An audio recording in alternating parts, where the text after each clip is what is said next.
kitchen table, your coffee has gone cold. In the other room, the person you love is laughing at something on television. A real laugh, the kind that sounds like them. And instead of feeling relieved, instead of feeling grateful, you feel something you can't name, something that feels like missing them, even though they're right there. If you felt that, if you felt grief for someone who is still alive, still breathing, still in the next room, this video is for you. Before we go further, if you're in the early weeks of this and feeling completely underwater on the practical side, I put together a free caregiver checklist that's in the description below. It's the thing I wish someone had handed me on day one. Grab it and then come back here, because what we're about to talk about is something nobody ever handed me at all. This is not a video about how to cope. It is not a video about staying positive. And it is not a video about preparing for the worst. This is a video about the grief that has no name yet. The grief that lives in the space between what is and what might be, between the person they were and the person this disease is slowly making them into, between your life as it was and your life as it is now. It's called anticipatory grief, and it is one of the loneliest things a caregiver carries.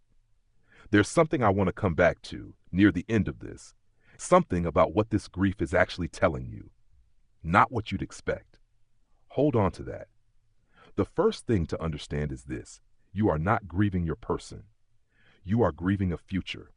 You are grieving the version of from before the diagnosis, the one in the photos, the one who had plans, the one who didn't have to think about any of this. You are grieving the relationship as it was, before every conversation had a shadow in it. You are grieving the life you were building together, the holidays you hadn't taken yet, the ordinary Tuesday nights that felt so ordinary you didn't notice them until they stopped. That is not the same as giving up on them. It is not the same as losing hope. It is what happens when the future you expected gets replaced, suddenly, without your permission, with a future that is uncertain. Your heart starts mourning the loss of certainty itself. And certainty once gone is hard to get back. You lie awake doing the math. You run timelines in your head you never asked to run. You catch yourself thinking about things you don't want to be thinking about. And then the guilt follows, close behind, like a second shadow. Here's the part nobody tells you. The guilt you feel for grieving someone who is still alive is not a sign that something is wrong with you. It is a sign that you love them. It is a sign that you understand what's at stake. And it is a sign that you are human, not a machine, not a nurse, not a person who can simply switch off the part of them that feels. Most caregivers I've talked to describe the same experience, a quiet shame at having already mourned something that hasn't been lost, like they're betraying the person they love just by acknowledging the fear. Like grief in anticipation is somehow a form of surrender. It isn't. Feeling it does not make it more likely to happen. Feeling it does not mean you've stopped fighting. It means you are awake to what you love and aware of what it would mean to lose it. That is not weakness. That is what love looks like when it's carrying more than it was designed to carry. And this is where it gets complicated, because this grief, the anticipatory kind, doesn't come with any of the structures that regular grief does. When someone dies, the world recognizes it. People show up, cards arrive, there are rituals. There is at least acknowledgement. When you're grieving someone who is still alive, none of that exists. Nobody brings you a casserole for anticipatory grief. Nobody sends a text that says, "I heard you're mourning the future you thought you'd have. I'm so sorry." Nobody checks in on you the way they check in on the patient. You carry this in complete silence, usually, because you don't want to scare the person you love, and you don't want to burden the people around you, and you're not even sure you have the right to feel this when they're the one who is sick. You do have the right. You have always had the right. Stay with me for a second, because I want to say something about what to actually do with this grief, and I want to be honest with you. The answer is not to fix it. You cannot fix anticipatory grief. You cannot think your way out of it, or exercise it away, or stay busy enough that it stops coming for you at 2 in the morning. What you can do is give it somewhere to go. Some people write, not productively, not journaling with prompts and goals, just writing. Whatever comes out on paper so it stops living only in your head. Some people walk alone, without a podcast, without a phone call, just the physical movement of going somewhere and coming back. Some people find one person, not someone in the immediate circle, not someone who is also in the middle of this, and they say the unsayable thing out loud, just once, to someone who can hold it. You don't need to resolve it. You just need to not carry it entirely alone.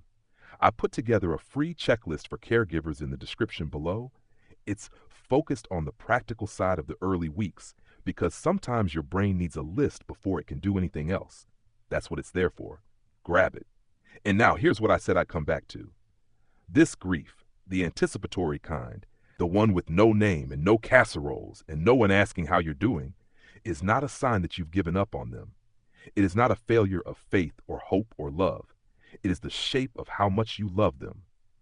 You cannot grieve something you don't care about. You cannot mourn a future that didn't matter to you. The size of your grief, even now, even before anything has been lost, is a direct measure of the size of what you love. That doesn't make it less painful. I'm not going to tell you it does, but I do think it's worth knowing what it means. You are not broken. You are not pessimistic. You are not failing them by feeling this. You are a person who loves someone completely, in a situation that is asking you to hold that love alongside fear and uncertainty and the very real possibility of loss. That is not a small thing. That is one of the hardest things a person can be asked to do. So let me leave you with 3 things. First, what you're feeling has a name. Anticipatory grief is real. It is documented, and it happens to almost every caregiver, the ones who are doing it right and the ones who are struggling. You are not alone in this, even if it is felt that way. Second, you are allowed to grieve and still hope. Both of those things can be true at the same time. They are not opposites. You are not betraying anyone by feeling this. You are just feeling it, which is what humans do. And third, the one I want you to keep. The grief underneath all of this is love. The same love that gets you up in the morning. The same love that sits in waiting rooms and makes the phone calls and holds together for one more day. It's all the same thing. It doesn't cancel out. It doesn't diminish. Underneath the fear and the exhaustion and the grief, the love is still there, whole, unchanged. You are not the other patient by accident. You're the other patient because you love someone that much. And that, even when it breaks you, is something. Before you go, if this resonated with you, I'd love to know. What's the part of this that nobody around you seems to understand? Tell me in the comments. I read every single one, and sometimes the thing you write is the thing someone else needed to see. The free caregiver checklist is in the description below, and new videos go up every Tuesday and Friday for the people holding everything together.